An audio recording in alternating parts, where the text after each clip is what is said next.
യേശുവിൽ ഏറെ സ്നേഹമുള്ളവരെ, ഇന്ന് 2026 ഫെബ്രുവരി 1 പ്രിയപ്പെട്ടവരെ, പുതിയൊരു മാസത്തിലേക്ക് നാം പ്രവേശിച്ചിരിക്കുകയാണ്.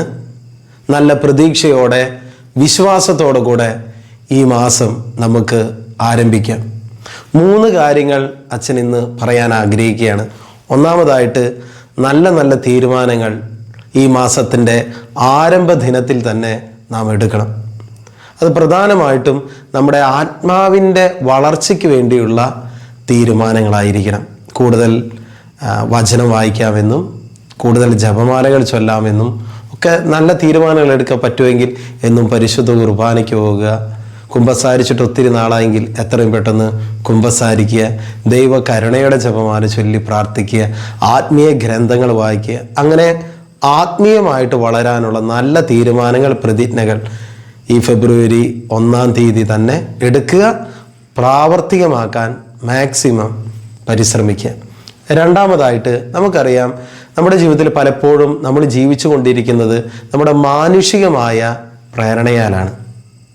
നമുക്ക് നമ്മുടേതായ പ്ലാനുകളുണ്ട്, നമുക്ക് നമ്മുടേതായ വഴികളുണ്ട്, തീരുമാനങ്ങളുണ്ട്. പലപ്പോഴും നമ്മൾ പുറകോട്ട് ചിന്തിക്കുക, നമ്മുടെ ജീവിതത്തിൽ പല തോൽവികൾക്കും പിന്നിൽ നമ്മൾ പരിശുദ്ധാത്മാവിനോട് ആലോചന ചോദിച്ചിട്ടില്ല, ദൈവത്തോട് ആലോചന ചോദിച്ചിട്ടില്ല. നമ്മുടെ ബുദ്ധിയെ പ്രവർത്തിച്ചു, നമ്മുടെ ബുദ്ധിയിൽ ആശ്രയിച്ചു, നമ്മൾ പരാജയപ്പെടുകയും ചെയ്തു.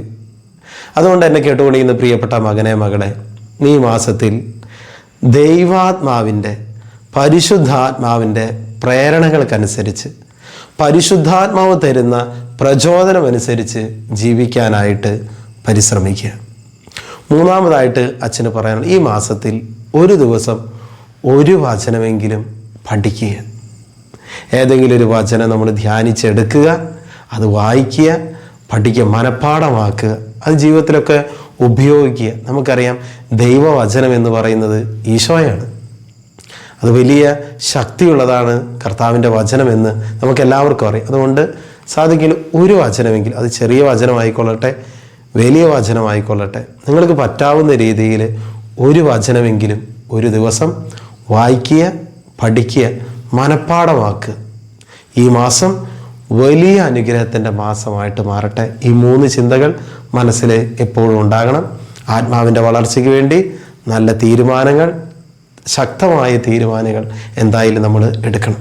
നമ്മുടെ മാനുഷ്യമായ ചിന്തയിൽ ജീവിക്കാതെ പരിശുദ്ധാത്മ പ്രേരണയാൽ നമ്മൾ ജീവിക്കുക. മൂന്നാമതായിട്ട്, ദൈവവചനം നന്നായിട്ട് വായിക്കണം, പഠിക്കണം. സാധിക്കുന്ന വചനങ്ങൾ ഒരു ദിവസം ഒരു വചനമെങ്കിലും മനഃപ്പാഠമാക്കണം. ഈശോ നിങ്ങളെ സമൃദ്ധമായിട്ട് ഈ മാസം അനുഗ്രഹിക്കട്ടെ. നമുക്ക് പ്രാർത്ഥിക്കാം. നല്ല ഈശോയെ, ഈ സന്ദേശം കേട്ടുകൊണ്ടിരിക്കുന്ന ഓരോ മക്കളെയും ആശീർവദിച്ച് അനുഗ്രഹിക്കണമേ എന്ന് പ്രാർത്ഥിക്കുന്നു. ഈ മാസത്തിൽ കർത്താവെ, ഞങ്ങൾക്കും ഞങ്ങളുടെ കുടുംബത്തിനും ശുശ്രൂഷ മേഖലകൾക്കും അങ്ങയുടെ തിരുരക്തത്തിൻ്റെ വലിയ സംരക്ഷണം നൽകി അനുഗ്രഹിക്കണമേ. യേശു നാമത്തിൽ അതിനുള്ള കൃപയ്ക്കും സംരക്ഷണത്തിനുമായി ഇവരെ ഞാൻ ആശീർവദിച്ച് അനുഗ്രഹിക്കുന്നു, ഇപ്പോഴും എപ്പോഴും എന്നേക്കും. ആമേൻ.